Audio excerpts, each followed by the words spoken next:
Well, welcome to Married Well. What happens now regarding your journey with marital commitment and improving your personal development is in your hands. It is how you interact with and listen to God as you engage in this experience that determines who you'll become. A lot of times we sit there and go, maybe it'll just drop out of the sky, hit us in the head.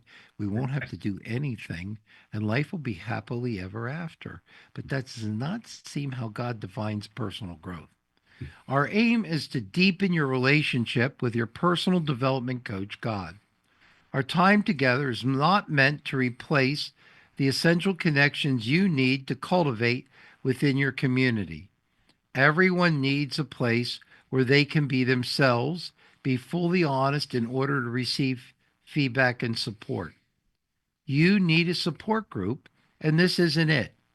We are here to enrich your relationships by offering insights about God and life that may inspire you to break free from ambivalence, encourage you to pursue new personal challenges, and enhance your interactions with those around you while aligning with God's intentions for your life.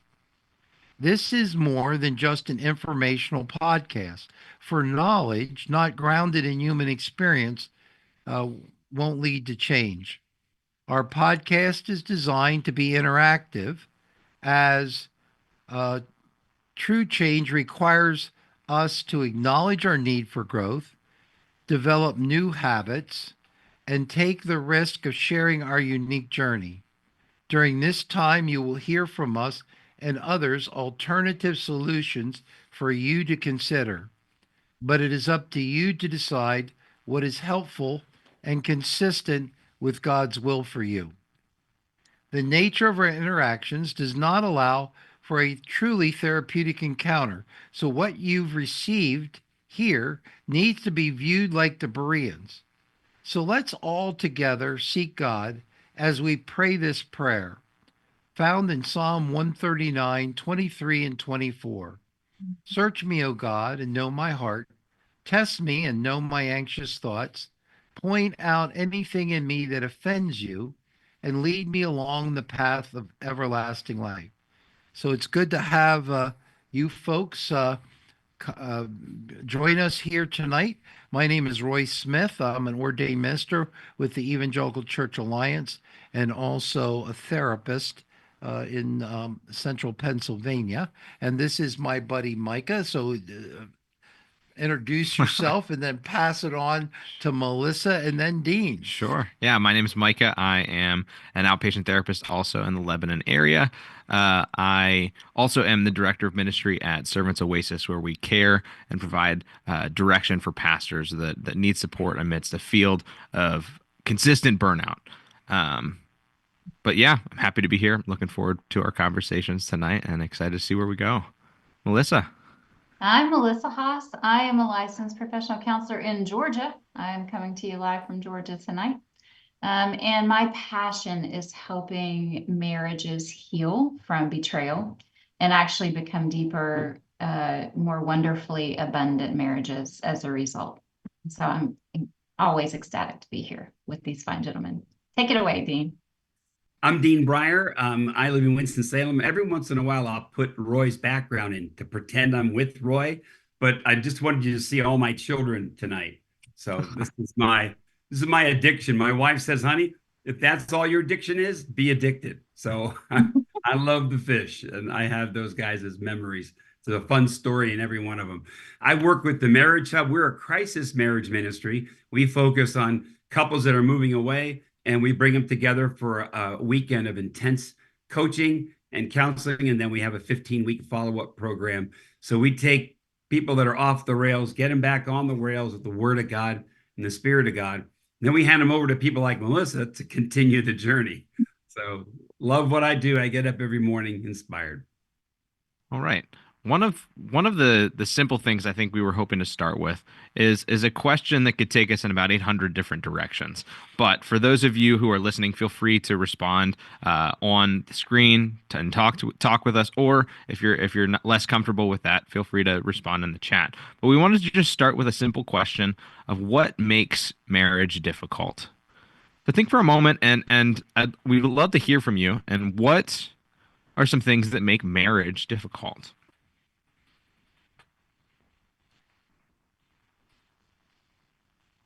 You guys can come off mute and hop in if you want, or you can just let us give our opinions. We love to hear from you. Or we can call on you because that would be more fun.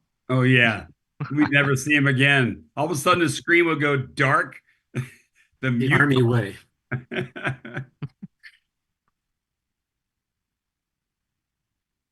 Hey, go ahead, Larry. Make difficult, in my experience, it would be when trust has been broken.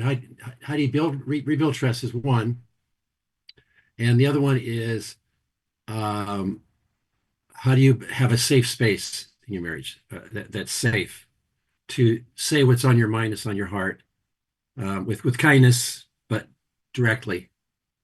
And what we've done is the Thanos thing, the check-in, has helped kind of keep a foundation there. And then because I had some very difficult things to talk to my wife about actually yesterday. We had some stuff to talk about, and related to April 15th. Let's just leave it that way, okay? And she's a retired CPA, so anyway. But that just brought it home to me how it is so different in this marriage than my previous. So, Thanks for sharing, Larry. but not easy, not easy. Not at all. The betrayal part is hard too. That betrayal part where you're trusting someone and trust is broken, and now there's forgiveness that's needed, but trust has to be rebuilt. We always tell people that forgiveness should happen quickly because we've been forgiven by God. We need to forgive. But that doesn't mean that trust is built. Trust might take a year, 2 years, 5 years.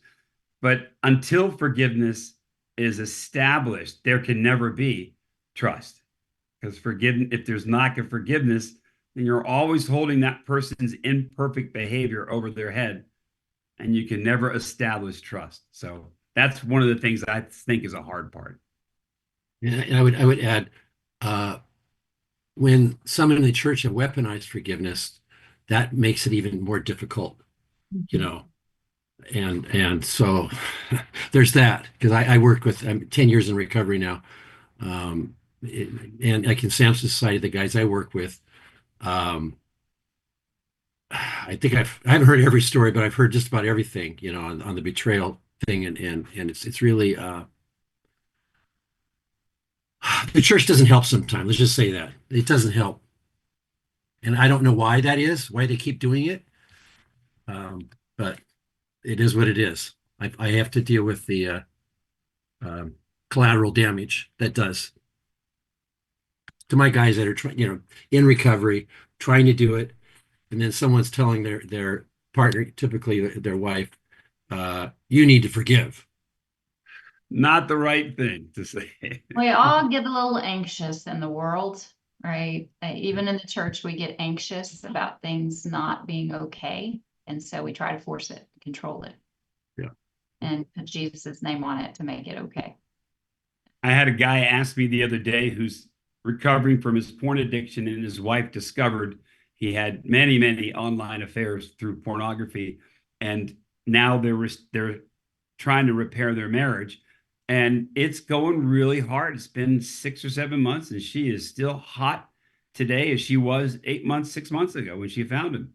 Found out, saw his phone, and caught him. He's repentant, and he's healed, and he's a new man in Christ. And he asked me the other day, he says, Dean, how long is it going to take? I said, buddy, you're in it for a lifetime. You're in it for your lifetime. This is your new real. You're going to do the best you can, and you're going to trust her journey to God. You cannot control her. You can't make her forgive you. You can't make her trust you. You can't even make her like you, but you can be such a God-centered man that she cannot deny what she's seeing. She just can't. So that's where I'm coaching him, and he sees his kids once, 3 or 4 times a week, loves his kids, loves his wife, but she's made it clear, don't you even think about coming near me for at least 5 years. Now, I know she doesn't mean that, but it kind of gets the guy down when they say that, you know. I said, it doesn't matter what she says. All you're focused on is becoming the best man of God you can, the best father you can, and then offer her. You want to be the best husband. But that's hard, you know, when you can't control, when that person's going to decide. And I might add, one of my guys, he's got a CSAT. She has a betrayal therapist as well. And he's gone through 2 polygraphs. He failed the first one. So it's been this year, 18 months maybe now. He passed his second one.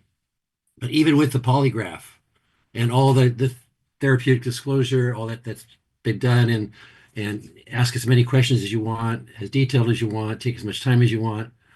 Even then, you, like you said, I wish I could just take that clip and say, here, this is what it is. You don't know. She might, it might be divorced, but you're going to get healthy. What's so, you know, isn't that their goal? Anyway, sorry. I'm preaching now. Sorry. Well, Melissa, you see that a lot in betrayal recovery, where You. the offended spouse struggles with deciding between forgiveness and trust. If I forgive him, that means he thinks he got away with it. You know, all the misunderstandings of what forgiveness is versus what trust is. Yeah, and that's really difficult. I think marriage is really about learning when we start our marriages, we really maybe for the first time in our lives begin to understand what forgiveness really means, even before betrayal. How many times do we relational hurt each other and in our marriages? But I think when we have betrayal, what I see gets wives stuck in that forgiveness and trust piece is most women were not expecting to be betrayed, and that's a given, right? So it's unpredictable. It's a trauma because it was unpredicted. But the thing that I find most traumatizes women is they didn't expect not to trust their own judgment. And if I missed this, if I couldn't see this, if I didn't know about it, if I picked a man who is capable of this, et cetera, what does that say about me? And so a lot of times when I see spouses or partners really stuck, it's because they now have lost trust in them. They don't trust their judgment anymore. And so I trusted you before. I don't trust me to trust you again because you could hurt me. So the problem isn't actually him, even though she may say it's him. The problem is her. She doesn't trust her own judgment. And it's done something to her own beliefs about herself. It's triggered some insecurity she has that's activated now, and all of the memories are coming for about how she's never been enough, she will never be enough, and that's overwhelming. So I do, when I'm working with couples, I'm telling the guy, look, yes, you need to be you, who God made you to be, and be you for God, right? Not for this marriage. Marriage may or may not make it. And I'm telling her that she needs to rediscover who she is. Can she get her feet under the ground? And okay, who does God say you are? Do you trust that Jesus will keep you safe, even if your husband didn't? Choosing to follow Jesus is never safe. Following Jesus is not safe. And so I'm less interested in you feeling like you can trust your own judgment. And I'm more interested in, can you get to a place where you can trust him, so that if you see God at work in your husband, you can trust that. And you don't have to rely on the shattered trust you have within yourself about him or about yourself. So that's a process. It's a journey, because trauma is real and our nervous systems go crazy. And we feel like we're outside of ourselves. We don't even have us anymore. Even our own bodies are betraying us. Roy, you look very thoughtful as I'm talking. Well, I And was that, wondering if anybody has any comments on what you said. I really like it. And I was also thinking about, um, how a person, well, a way I think about it is that when you don't trust your own opinion, you then end up almost disgusted with yourself that you were a fool or got, you know, you gullible. and to me, I like it. You have to come to terms with that. One of the phrases I use is you have to learn to forgive yourself Hmm. for not being God ahead of time and knowing all that there is in an omnipotent way regarding another human that may had an agenda to not be real with you. Okay, and you have to come to terms with that somehow. And and so to me there's almost a self-forgiveness process where I start to, because we at some point we go, well, this happened to us, and because this happened to me, all right, I want a different ball game from here on out. All right. And I think the different ball game we would all naturally want because of the pain. It makes sense that we would naturally want it because of the pain. But the ball game we want, okay, it may disagree with God. Okay, so if God's right, that means what we're looking for in a different ball game may be wrong, because there's a verse: we walk by faith and not by sight. All right, we're never going to perfectly by sight know everything that we would wish we would. Okay, in this unsafe world. And so part of it is at some point I have to, in humility, take my focus off of the other guy, which I would think I'm feeling right now that that person is bad in the sense of the choices they made in connection to me, and move some of that focus on how I can be a different me, with the idea, okay, that it doesn't necessarily mean everything's going to turn out okay when I'm being a healthier me, because I still don't have the perfect intuition immediately to know what an individual is doing. And to me, when Larry talked about the distrust of a past polygraph, okay, to me, I would say, is that person that passed it likely to be trustworthy in this moment? Yes. But would I say that the person that doesn't make it all better is wrong? No, because they're sitting there going, okay, we know from here to here you were okay. All right. But do I trust me to know, or do I trust you that other causes won't come along? Okay, and that you won't do the same choice of negative behaviors again. And I don't want to be a fool again, so I really don't know. And that's why it's the passing of the polygraph as along with time, in terms of that consistency in not just passing the polygraph, but in seeing the person be different. So some of the causal elements that might have encouraged them to choose that negative option um, are less likely to be there. But ultimately, can we get away from walking without can we get away 100% believing sight? The answer is no. Well, I love what you're saying there, Roy, because ultimately our nervous systems are only going to calm down with each other when we're connected. And so a lot of times what I see is guys doing a lot of things. I'm going to group, I'm going to therapy, I'm working my three circle recovery. I'm doing all of the things. And then they look to their wives and say, okay, you should be fine. Like, why don't I get any credit for doing all of these things, right? And she's like, well, yeah, I see you doing all those things. And I still don't know you. I still don't know you.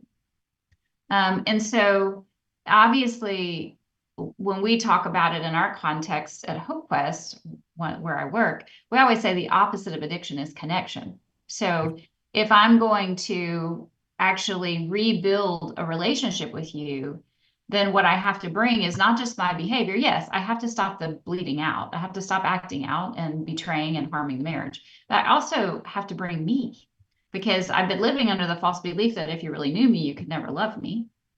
And so I've hidden.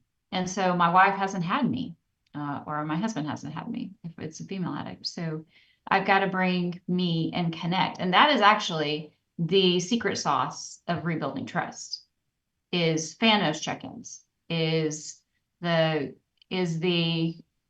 I feel anxious today, honey, and I needed to let you know. I feel anxious. I feel overwhelmed at work. My boss yelled at me, and I felt like such a screw up, and it really hurt so bad, right? And then she can come alongside and say, oh, I see that. That makes sense. What do you need? How can I pray for you? Can I give you a hug? It's that I'm known, and then I can get curious about her heart, and then we have connection, and then trust begins to blossom. Melissa, how do you jumpstart that communication? Because I'd imagine it's so difficult to get something like that rolling if communication has been broken for such a long period of time. Well, I think it's really important for when I'm working with a couple, I always start with a lot of education about what happened and normalize all of that.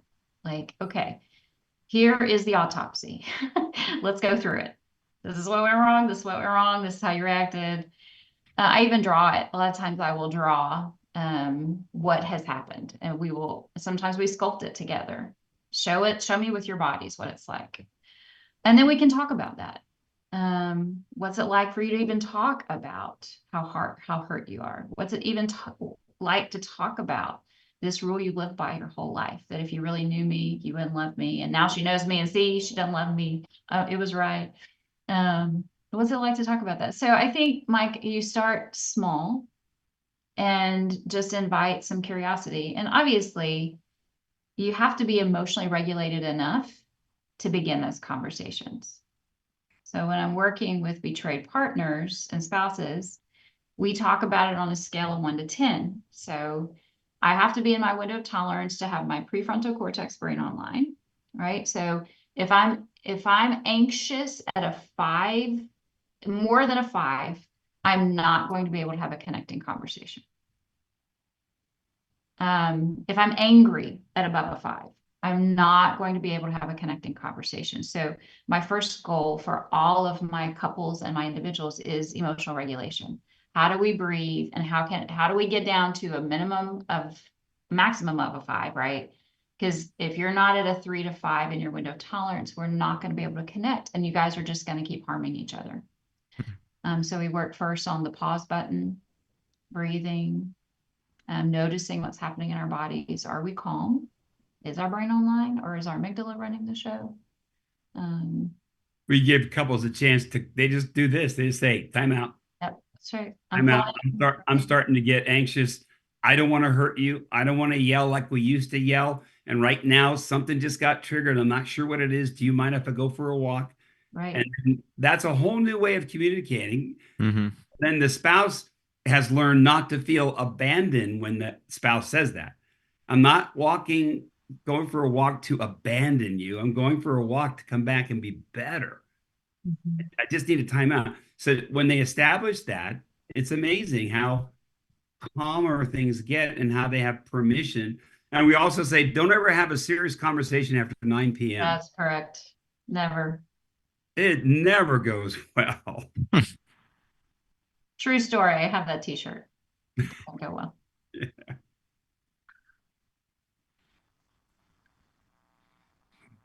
What else? What makes marriage difficult? That's what Micah started with. Anyone else have a thought? Listen, when you were talking about the 5 anxiety and the 5 anger, Mm-hmm. to me, what you were saying is if you allow your emotions to hijack you, you are not present.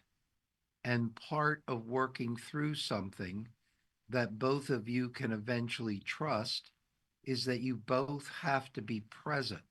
And Absolutely. anything that keeps you from being present uh, it means that whatever is decided, it's on a faulty foundation.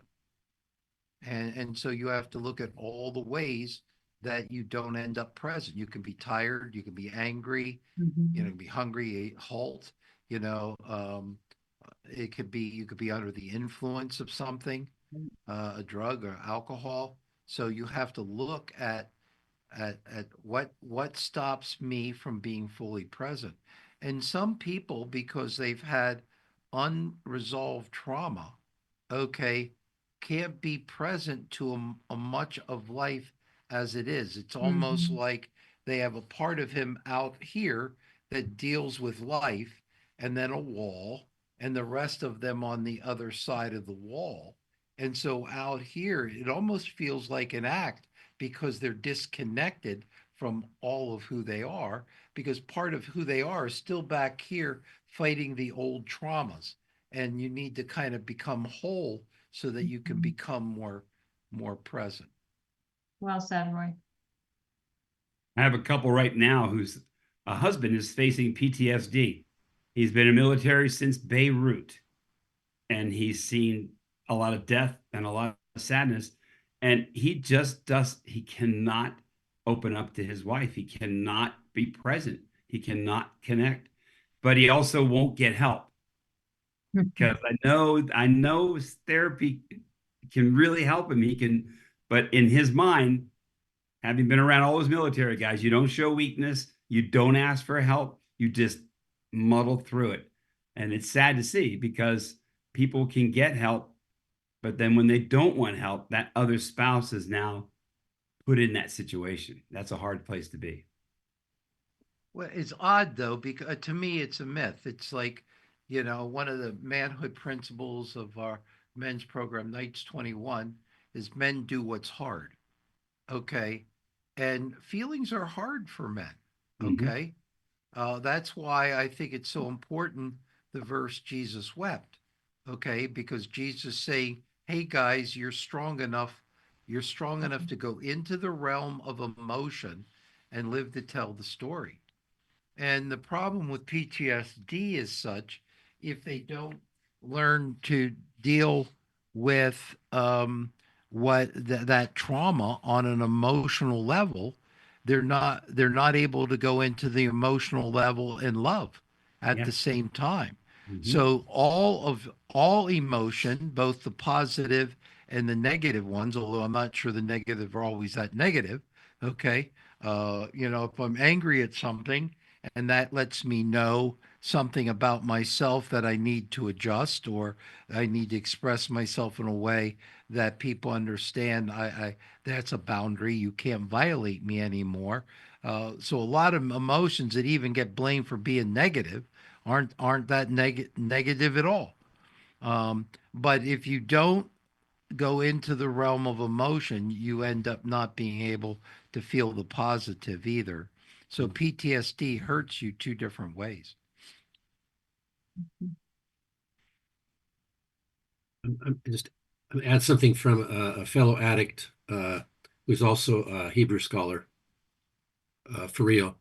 And he shared with me like all the emotive Hebrew words in the Old Testament, particularly David, a bunch of men in the Old Testament, how emotional. He said, this is from the Hebrew. These are emotional men. And so he said he didn't have a word for bullshit, but there's something in Hebrew that's like bullshit, apparently. And he said it's bullshit because this the Hebrew manuscripts of the Old Testament show men with real emotions.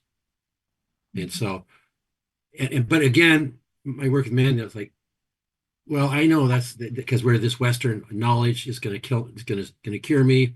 If I have correct knowledge, correct doctrine, I'll be okay. And even that sometimes doesn't do it for them, like flip the switch. where they're able to, like on our check-ins, we say, what are you feeling? What are you thinking? What are you doing? What are you thinking of doing? Even the check-ins, I don't know what I think. I don't know what I feel, et cetera. So anyway, just might add that even with the intellectual knowledge that in Hebrew, our fathers and mothers in the faith, well, particularly the fathers in the faith, had very difficult and challenging emotions. And they talked about them. They wrote about them. Well, Jesus said David was a man after his own heart. Okay. And then you read the Psalms, and David is complaining and bitching to God and praising God and a whole wide variety of things that all come together where with the idea that David was passionate about God's existence in his life in a wide variety of ways that he would be attached to God in a holistic manner.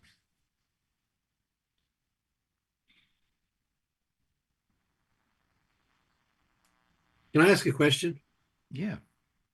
So with all the marriage books out there, I think I went through 25 in 39 years of marriage, my first marriage. It seemed like a lot of, if I have correct thinking, if I have more information, then I'll have a better marriage. And if you're familiar with some of the work of Dan Siegel and Kurt Thompson and stuff like that, how does that whole thing, the Western thing of very left brain, very cognitive, very knowledge heavy, how does that play out when we're trying to be more somatic and listen to our bodies, feel the feelings?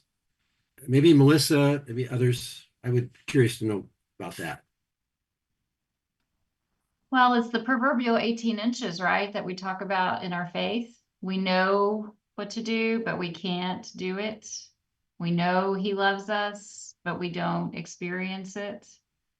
I would say one of the things is that I've learned for myself in my own journey, because I grew up in a home that was very God-centric and very Bible-centric and very knowledge-centric. My dad was raised by a World War II veteran who came home with PTSD. And any emotion he showed was the only emotion he showed was anger or shutdown. And so my dad lived in a world where he would just escape, go hunting and fishing to avoid his dad's anger and unpredictability after the war. And so what I got and the way, so my dad taught us his survival strategies. Don't feel, just go do something you like. Don't feel, read your Bible. Don't feel, and not that my dad wasn't emotional, but he didn't trust emotions. Emotions were dangerous, right? So I'm just thinking about my own story. And so for a lot of my life with my husband, I figured I had very, what I would call baby Christianity, baby faith. If I'm a good girl and I do right things, then good things will happen, right? God will bless me. So when that equation did not work, when I married a man who I didn't know had a sexual addiction, I knew he had a lot of baggage, but I didn't understand sexual addiction. And then things started falling apart. It was a big crisis of faith for me, right? Because I knew what to do. I knew how to be a godly, submissive wife. I knew how to cheer my man on. I knew how to do all those things, and it didn't work. In my mind, it didn't work. I didn't have the marriage I wanted. I didn't have the relationship I wanted with my husband. I gave him gentleness. He would give me anger. I gave him encouragement. He would somehow push me away. I gave him all of me, and he betrayed, right? So for me, what God began doing in my own recovery was that he began helping me understand a lot of false beliefs that I had, for starters.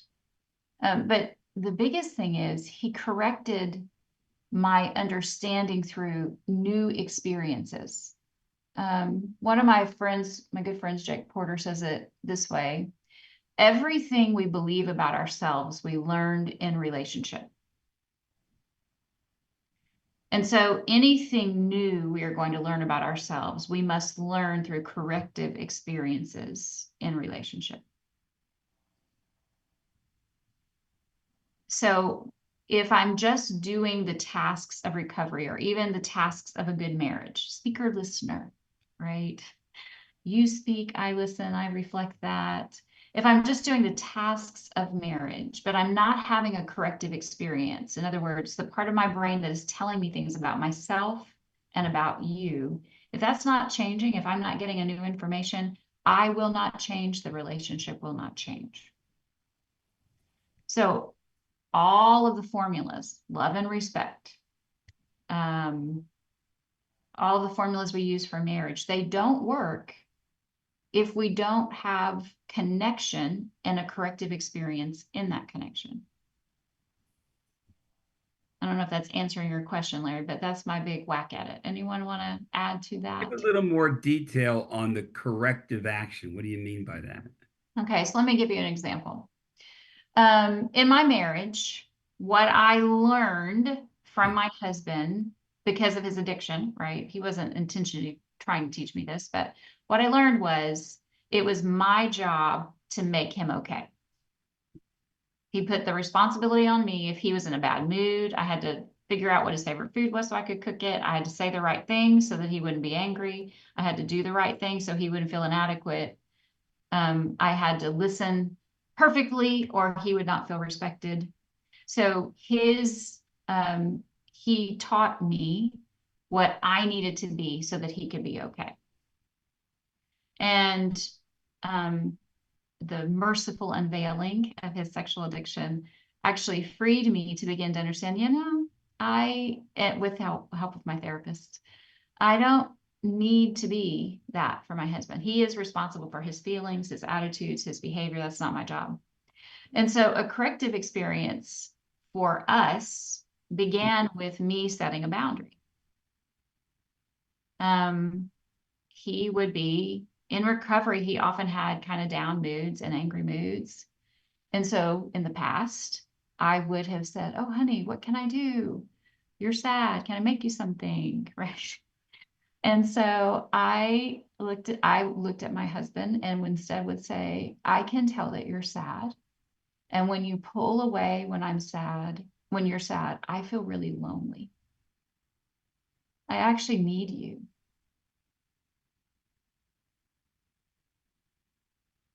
And then I would give him a chance to respond. So two things were happening: corrective experience for myself. I am behaving in a way that is actually honoring me. I have needs and I am a person in this relationship.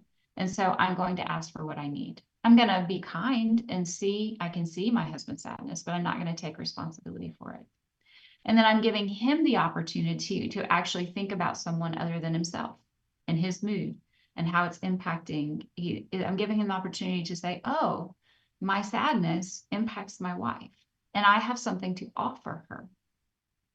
I'm not just shut down over here, and I have something to offer her." And so as he would join and say, "Okay, well, what would you like to do? You're right. I'm sad. I'm in this place where I'm just really thinking about all of our losses and I need to get out of that headspace. So, well, let's go for a walk together." And so we learned that if we would change the old ways, patterns of doing that very much had defined us, and invite each other into a new experience, we changed, we connected, our brains changed, our thoughts about ourselves, his adequacy, what he could offer, my responsibility, what was really mine to be responsible for and what wasn't. That changed. Corrective experience. Thank you, Thank you. Melissa. That makes it clear. Thank you. What were you saying, Brent? I didn't hear you. I said thank you. Oh. That's very needed.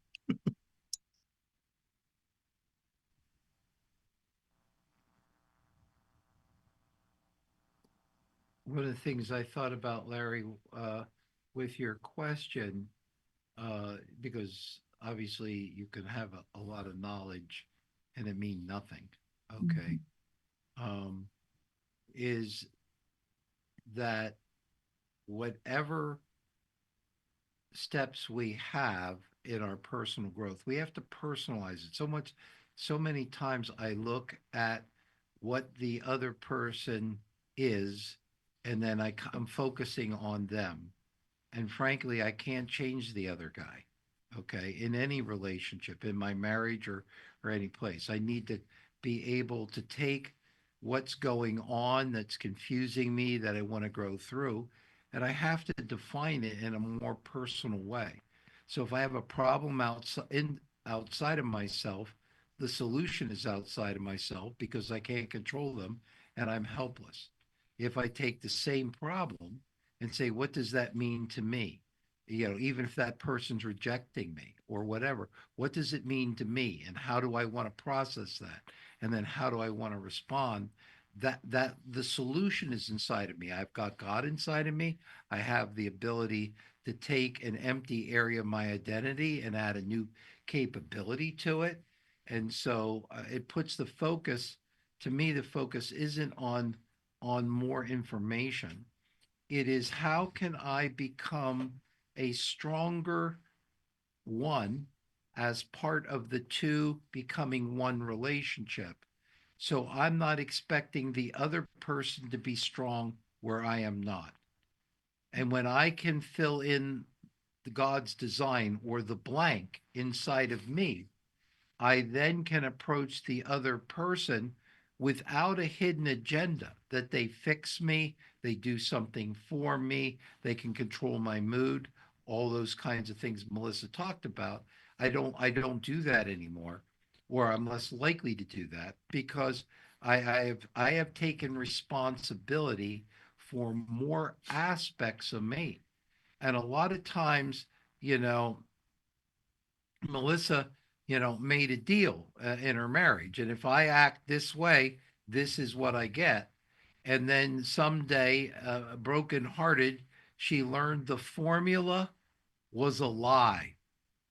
Okay. The formula, if I do this, that over there happens. And she switched the formula to, I can really only work on me. Okay.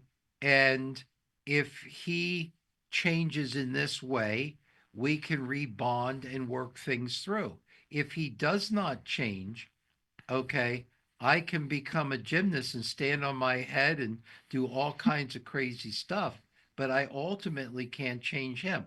I can measure him, okay? And the more I grow me, the better I can measure him because a fully developed person recognizes when they're with another person that is not as developed. Reality is that can you control anybody in your life? The answer is no.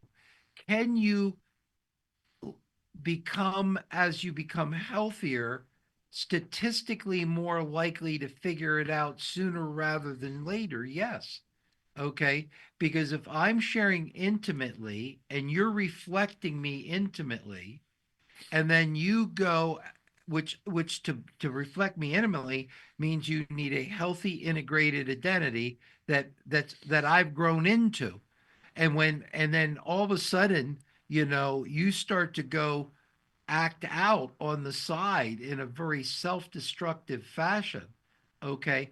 I may not know what you're into, but I know on some level that depth of bond, because we have more strings, individual here, individual here, more strings. I know we're together, but there's not as many strings. Okay. Something's missing. We're not as tight. Okay. And then when you know a person has an addictive history, you kind of know where maybe you should start to look in the what happened to the tightness scenario there. Okay. Because people can lie, but the closer you are, the more you've developed yourself, the more you can see what another person at that moment is unable to offer you. And if they were able to offer it to you and now they're not able to offer it to you, it's time to go looking where to go. Spidey sense. Larry, I feel like you brought attention to something here that's really important. And it's not that knowledge-based information or cognitive is bad, but that any hyperfixation on one part of the human experience isn't giving us the whole story. And so if we're just fixating on that knowledge, like you said, a lot of the times we tend to do, we're forgetting about so many other pieces of our experience that could be feeding the growth that we're seeking. And so if we're only growing in the cognitive, then you're right, we're not growing in the emotional that we need to, building that connection that Melissa is talking about. And so but also if we're hyper fixating on other places too, that's problematic as well. If we're over fixated on our feelings, then we'll start to convince ourselves that our feelings are reality, and sometimes that's not the case. If we're hyper fixated on situations, then we might be over focused on our trauma responses or trauma reactions to it, so much so that we're not able to focus on reality. Just like if we're so stuck in the cognitive and we're rationalizing through everything, we're also we're distorting our experience. And so I think the big thing that you're helping us to recognize is not that cognitive is bad or that knowledge is bad, but that we can't just fixate on one part of us and expect all of us to grow. Right. I taught another life. I taught church history before 1056. So I thought that having correct knowledge of that, those 10,000 years, I'm sorry, 10 centuries, would make me okay because I saw the sources, right? Before Reformation and all that stuff. And then when I had my own crisis in faith and got in recovery through Samson Society and others, and then my sponsor saying to me, I'm going somewhere. He's saying to me, you're carrying so much baggage, man. This is like 9 years ago. Don't you have private confession and absolution somewhere in your tradition? I said, oh, that's my mother's religion. And so I go to my pastor and he says, well, we don't do that here. He gave me 2 Bible verses and showed me the door. So that was my experience with the church, right? The conservative evangelical church. And I found a Lutheran minister, but he listened, it was, what's the word? Deeply listened. And he would say, so what aren't you telling me? I'll never forget that. What aren't you telling me? I felt I was in a 12-step room again, but it was the feeling. It wasn't Lutheran doctrine. It wasn't this or that. It was connecting. And he listened. And when he prayed his absolution prayer, we had 2 sessions. So it was a long confession. It was transformative. And I'll never forget it. And so the being rejected by the church was actually did me good because it pushed me into the emotional, because confession is very emotional. It's not a yeah, you're talking about things, but I think I think James 5 is underappreciated maybe. In my opinion, I'm not an expert. In my opinion, it's unappreciated. And I'll never forget it. Never forget it. Someone that deeply listened. And then when I got into more meetings and I'm in the confessional community now, it seems more natural. But like, wow, this is transformative. When you're expecting, how could you do that? How could you do, are you a Christian, really? You know what I mean? It's instead of getting that, I got listening. Didn't ever excuse anything I did, but he accepted me, and then he prayed the prayer, and I just it's hard to put in words, and that we needed. In my opinion, again, we need to do that for each other. Hold space, safe space when someone shares their story or a bit of their story to, yeah. So that's kind of what's behind my question is that, yeah, I can talk about, you know, church historians and all that stuff. Like, really? Is that going to help you grow? Does it help you mature emotionally? Understanding what Augustine said about repentance? I don't know. Anyway, so. Now, Larry, what you're talking about, you just gave a corrective experience, right? Your brain told you, I am not going to be listened to. I'm not going to be liked. You already had the experience. And then someone gave you a different experience, and it was transformative. Actually, when I got out to my car, I said "F you" to the pastor in my car. Mm-hmm. So it was a little more visceral than that, but yeah, I got it. Right. But I didn't stop looking, right? Mm-hmm. I said there's got to be something out there. If this gospel is real, I think it is. That's what propelled me into the arms of this Lutheran pastor. So that was my experience. I think in our marriages, this world, I wrote my little answer in there, tries to move us into transactional relationships, and we have to have transactional relationships.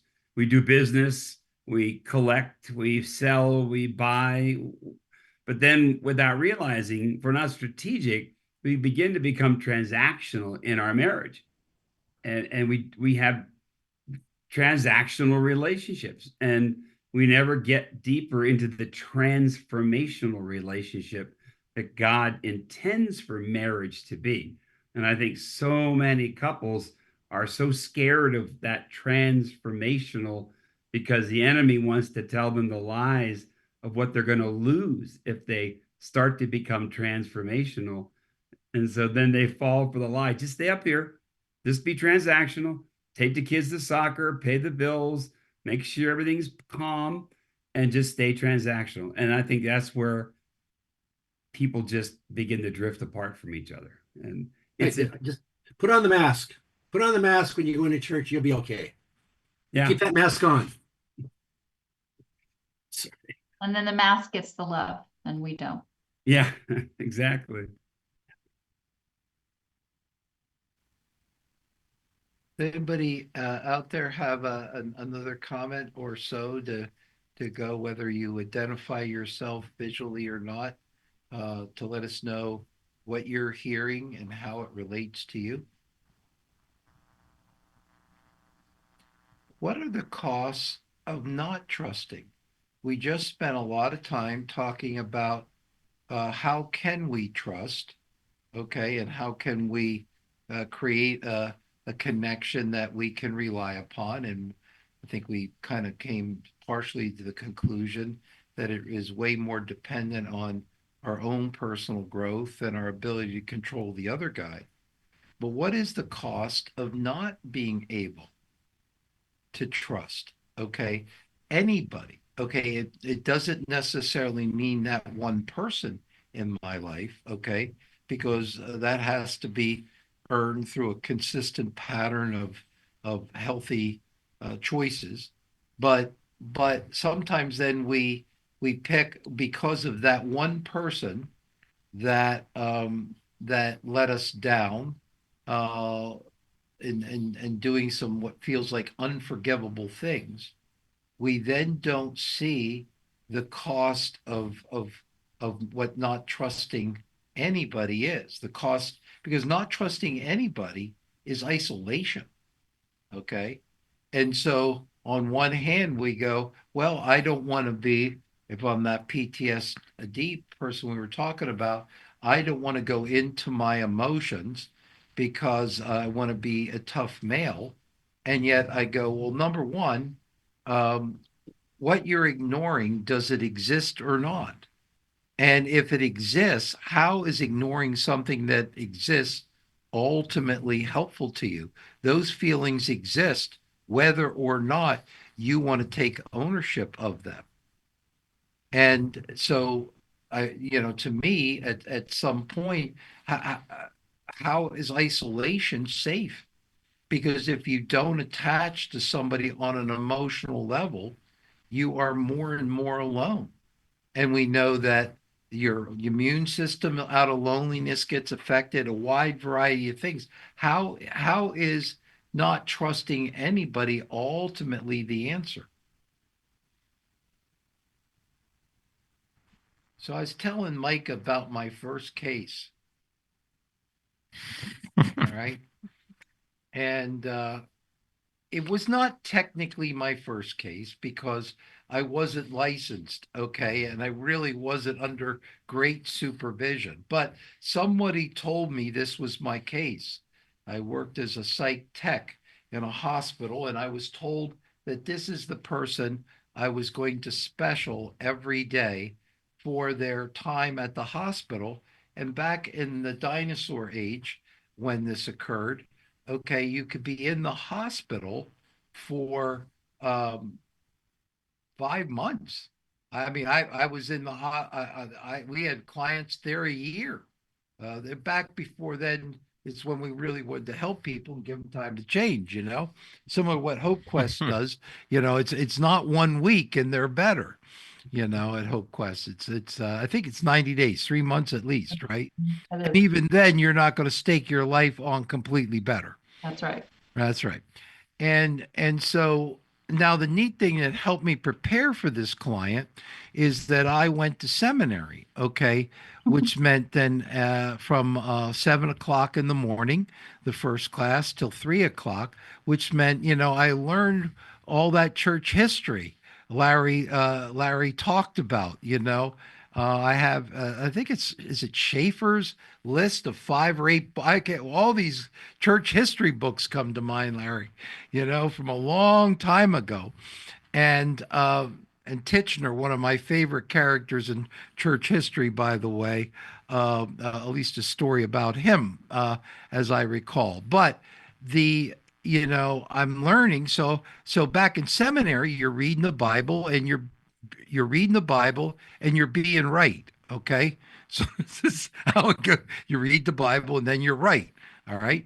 So I was studying theology. And so I would work with this client. And every day I'd have my right program for the hour we were going to spend together. And this poor lady had to put up with it. Okay. And her problem was that her husband died in a car crash.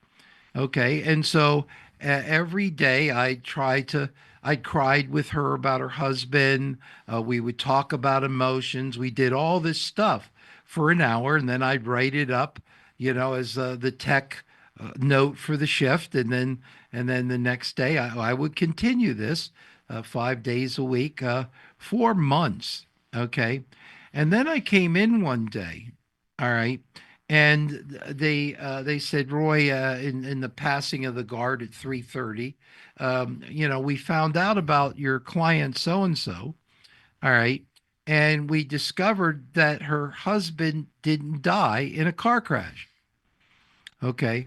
Well, then I thought the next thing I'm going to do is kill the client, okay? Because somebody had to die.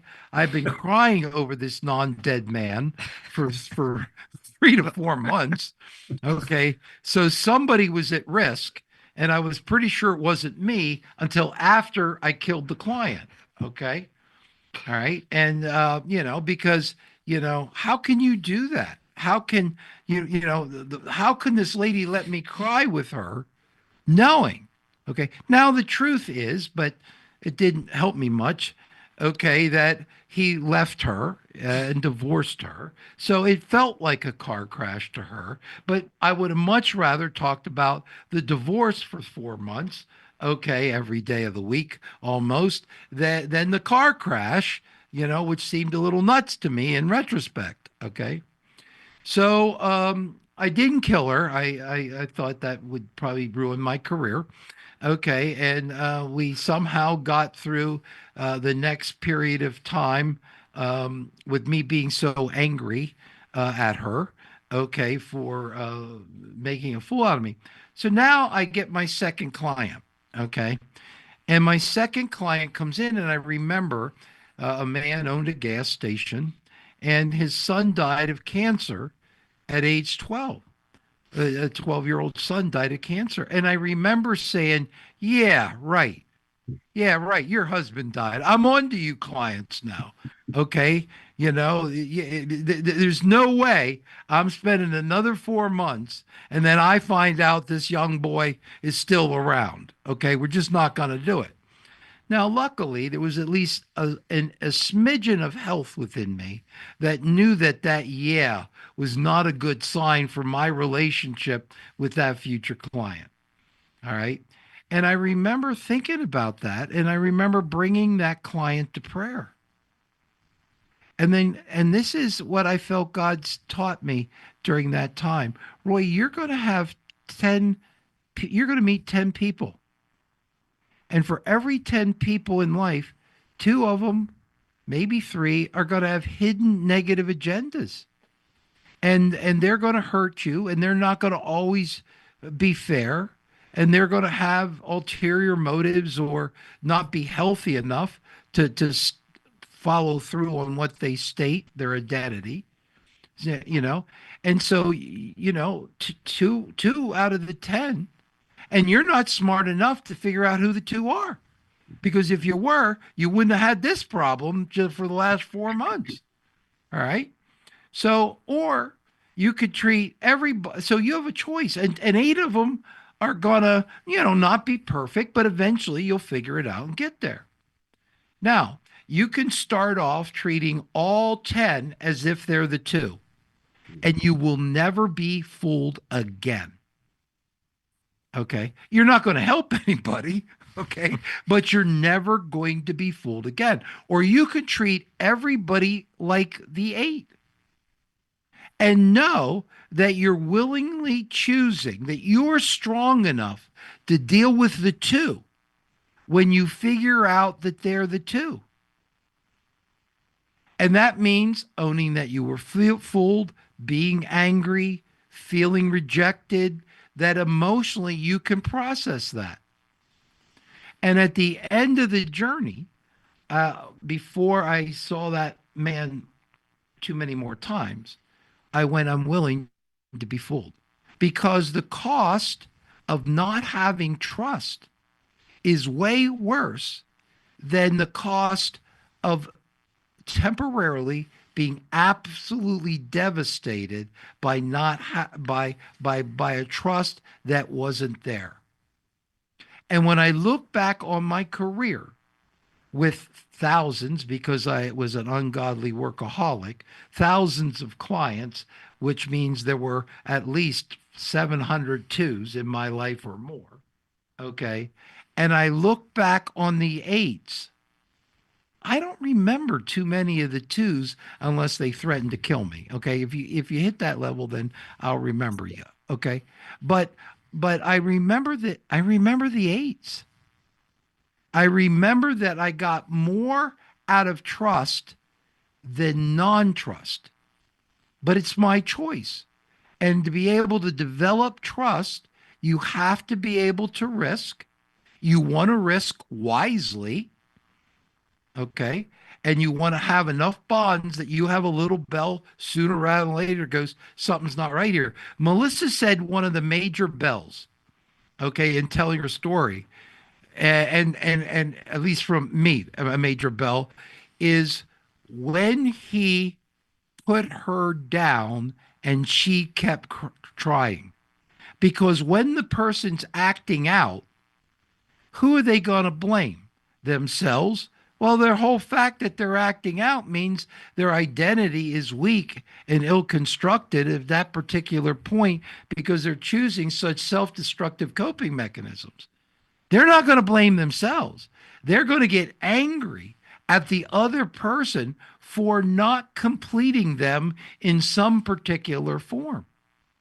And when you see that person getting angry and blaming you, and you're not perfect, but you're not worth it, you're not living up to that level, you're not Attila the Hun, literally you're okay, you're reasonably screwed up, but not too much. All right. Then you go, wait a minute, where's that coming from? And that's one of the earliest tells when it's time. Many moons ago in business, I learned this, and I'll stop and we'll hear what people say. If I If that person tells me that they can't trust me, I can't trust them. And so if that person starts to blame me or put me down in some ways, okay, and it's not me. I mean, there's no I'm fine. Then you start to look and go, okay, wait a minute. The problem with trust is a projection. It is them knowing that they're not trustworthy. And in order to get relief from looking at themselves, they project it on the other guy and make the other guy way worse than reality basically backs up. So a lack of trust costs us more. Continuing to trust the same person that throws it away, that's not what we're talking about here. If a person continues to be trusted, doesn't live up to it, continues over and over again, you need to create, as Matthew 18 says, enough distance until you're pretty sure they're no longer continue to take you on Mr. Toad's wild ride. They may choose to go there, but you don't have to get in the car. Yeah, go ahead, Larry. Yeah, being a quantitative guy, I have to say, about 25 years of my risk management career, I spent investigating abuse, sexual, clerical, bunch of stuff. Yeah, how could an addict do that? Well, I did it.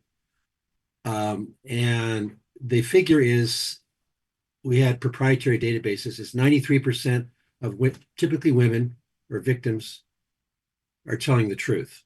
93%. So I told my team, I said, believe her the first time. I said, the 7%, the lies are going to come out and we'll figure that out. So I just want to confirm what Roy said in a different way, that being trustworthy maybe isn't such a dangerous thing statistically. And I would say, I'm sorry to say that about 40% of the current scandals, I actually know someone who's investigating, sadly, and I know more than I can say, but it's like, yeah, 93%. So someone said there's 10 victims. I said, okay, so and again, my difficulties with many in the church are like, oh no, we need to circle the wagons. We need to preserve the organization. How about you do what Roy said? Go toward the trust. Go toward the trust. And if they're lying, it'll come out. So that's what I got to say. I'm thinking, for me as a wife, it wasn't trust that that was hardest for me. I'm going to speak into this because for me, I made a decision according to my value system that was about loving till death do us part. And I didn't break my vows, right? So in my mind, as I was wrestling with Troy's betrayal and my value system, it felt like there was no point in trusting him. He'd proven not to be trustworthy. And so I wasn't so worried about building trust at first. I was worried about, Lord, who am I? Who am I? And I think we don't talk about this enough in betrayal, and especially in our culture, because our world is an easy get out of jail free. You have your free pass, eject. We don't even have to have legal, biblical grounds to eject from marriages these days. If you don't like them, leave them. And certainly that's true without Jesus. But unfortunately, that's also true in the church. So I was more concerned with my own identity. Who am I if I choose to walk away from my covenant, my vow? Who am I? Who will I be? And wrestling with that actually was my first challenge, not rebuilding trust with Troy, because I had to settle with God that I could be intact no matter what choice I needed to make, that he and I would be okay. And I see a lot of Christian women really wrestling with that. They stay longer in a marriage with a person who's really not showing any sense of repentance because their value, their identity with Jesus is on the line. Who will I be if I choose to walk away, if I choose to break my vow? So I just want to speak to that for a minute because it's not just about trust. It's about who I am and who I think I am, and discovering that and really drilling down with that with Father God, who am I, Lord, so that I have permission to be me. And so I just want for any of those of you who are listening who find yourself in that bind, I want to honor that. And God is faithful, and so hang in there with Him. He will show you the way. Amen. I know one of the things that is sitting with me a little bit is actually kind of something you were talking about, Dean, the transactional relationships over transformational relationships.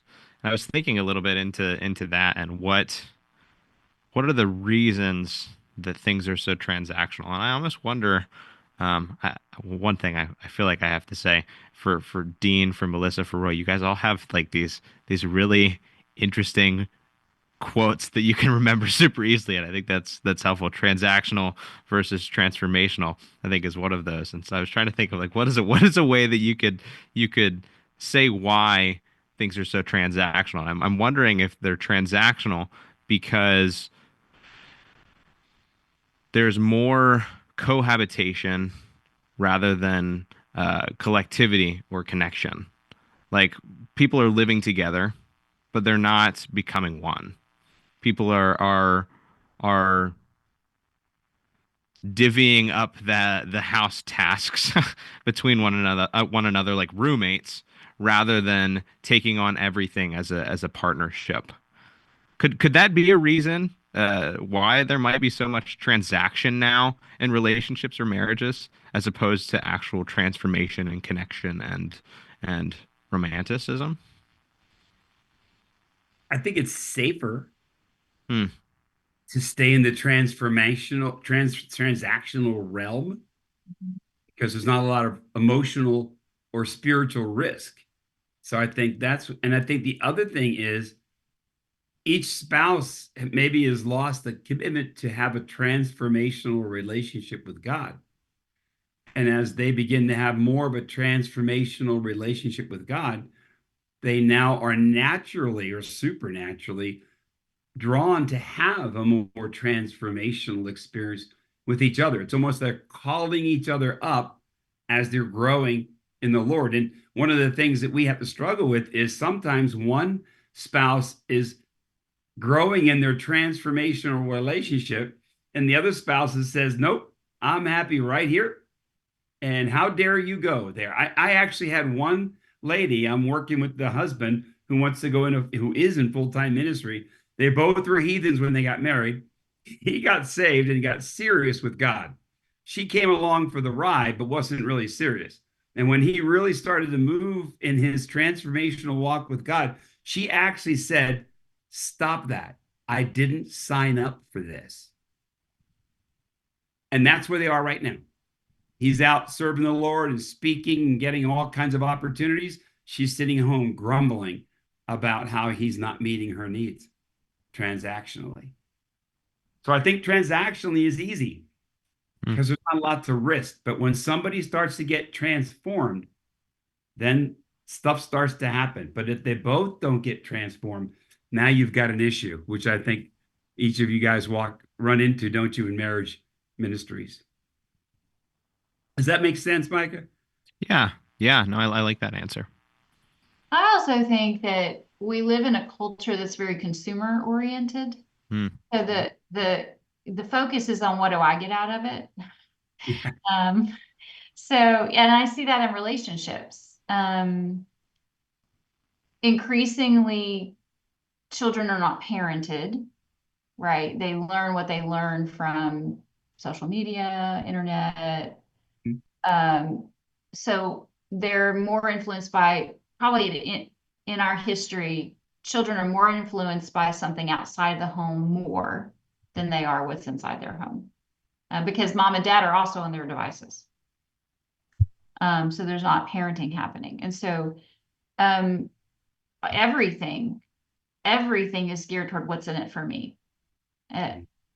So all social media is about, I like you, you like me back, right? That's why it's all of the devil. I don't have it. But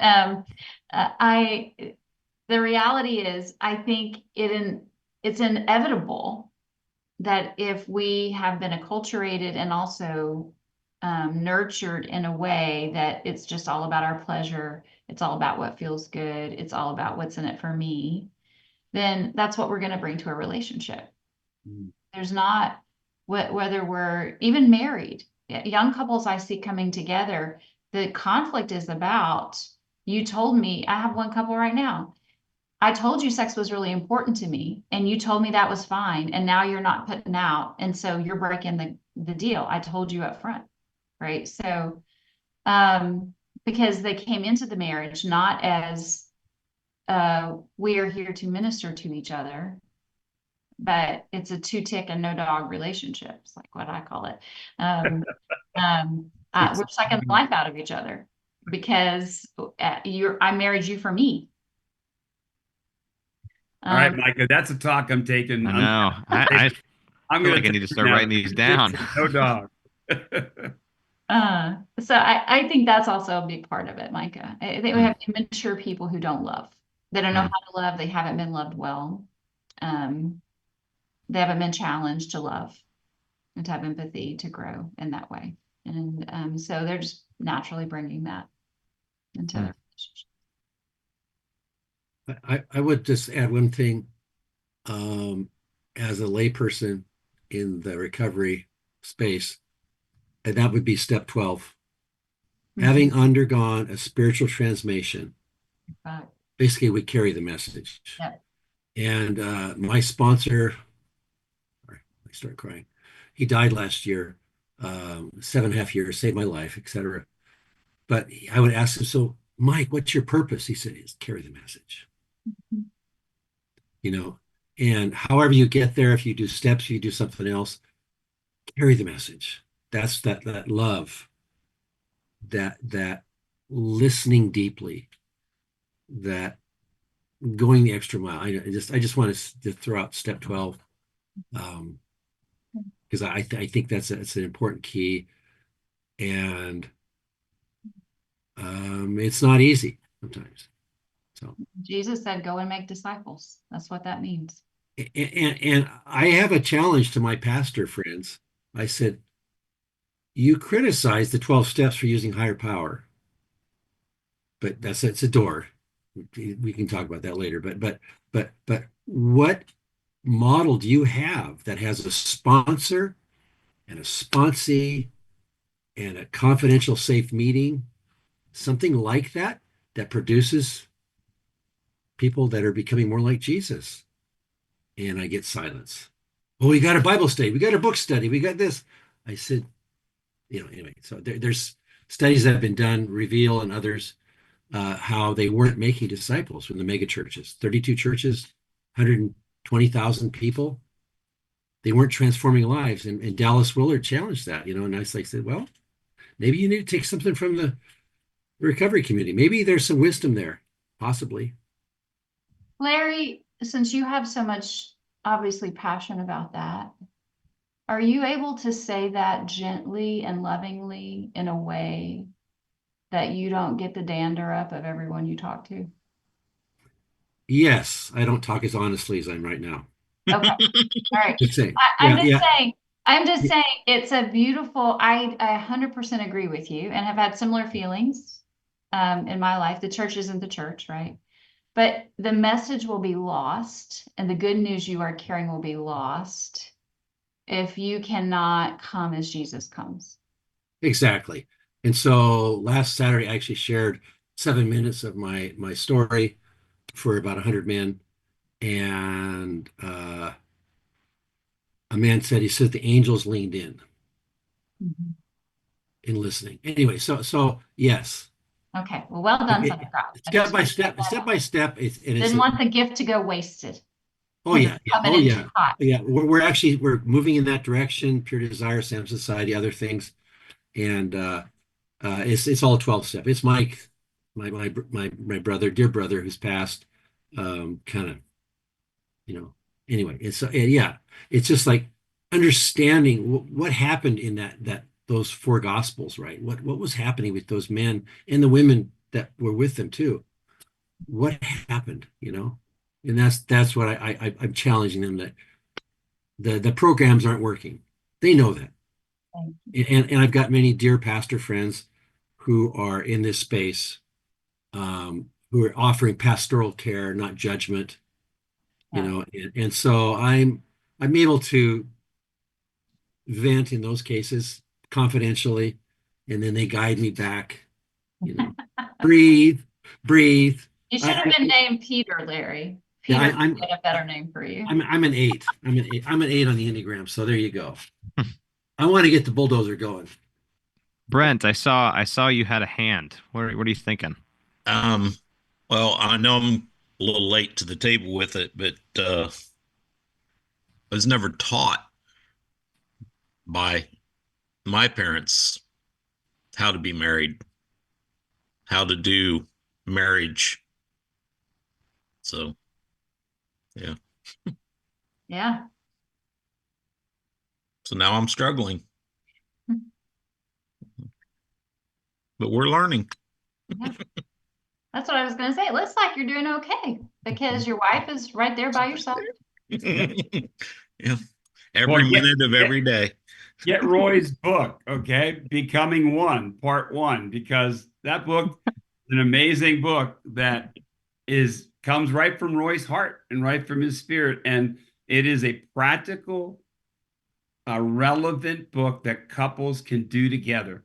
And you can read it and say, yeah, look right there. Yeah, we do that. Let's learn.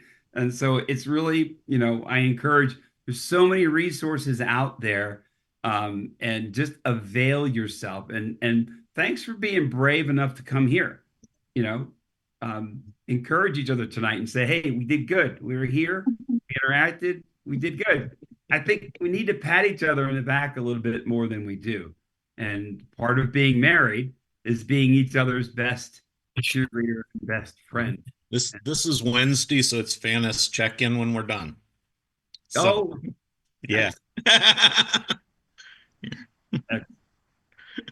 If I can chime in, we're getting close to the end of our time together, and I want to give us all the opportunity to just share any final thoughts, be it a takeaway or a commitment for the week to come, or even just any final words of encouragement or thoughts from one another. So whether it's Brent, Wendy, Larry, Paul, any of you guys who are listening, what are y'all thinking?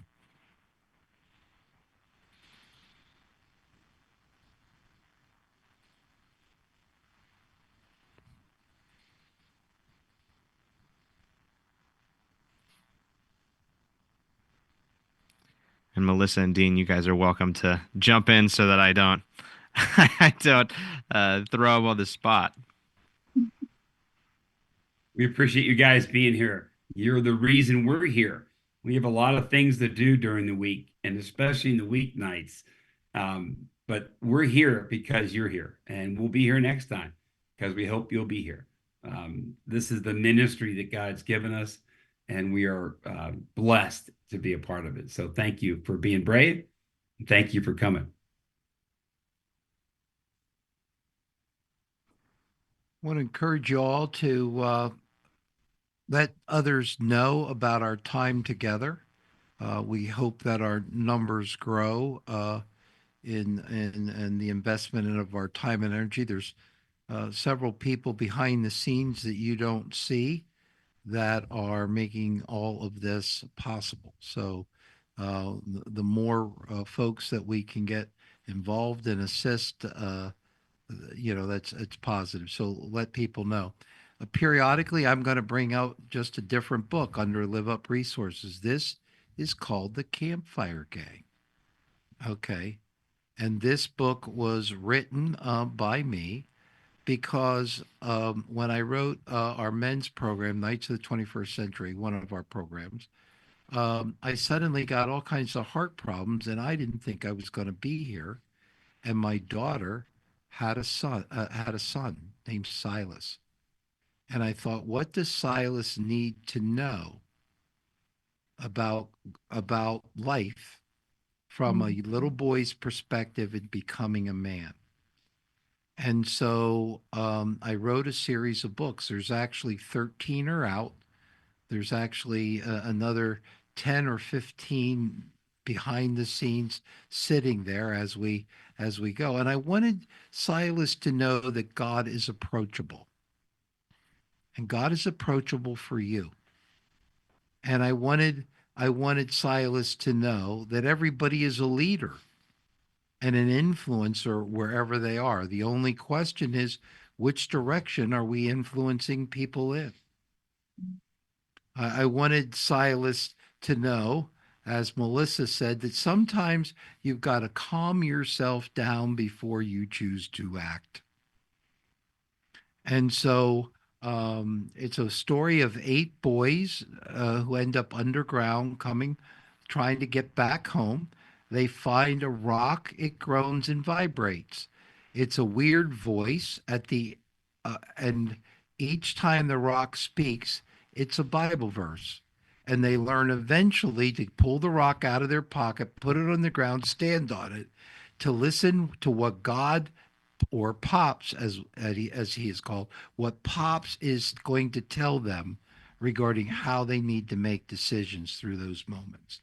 So that's just one of the different types of books. Periodically, we will state a different one each time, just so you get to know what Where can we get it? inventory. What? Where can we get it? LiveUpResources.com. All right, LiveUpResources.com. And obviously the 13 books are out.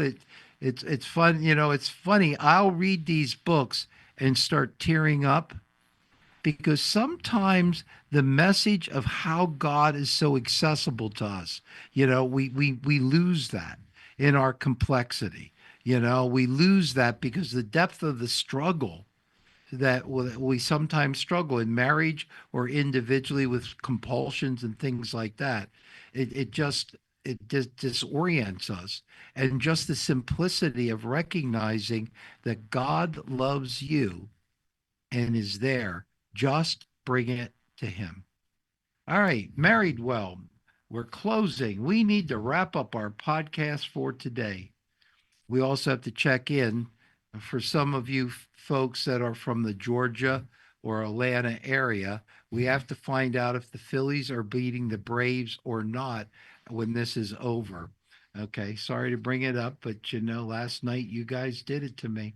All right, we need to wrap up our podcast for today, but the good news is Jesus continues to finish his good work within you. As he transforms you, you'll begin to see life's biggest challenges as holy moments. Acknowledging our sinful choices, emotional struggles, and relational difficulties is not an easy task. Being intimate isn't easy. Today's holy moment prompted us to reflect closely on our responsibilities, allowing us to collectively seek God's strength for change. Please feel free to invite anyone you know who might benefit from this discussion.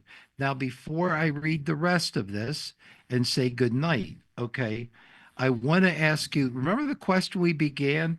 Okay, why is marriage so difficult? Okay.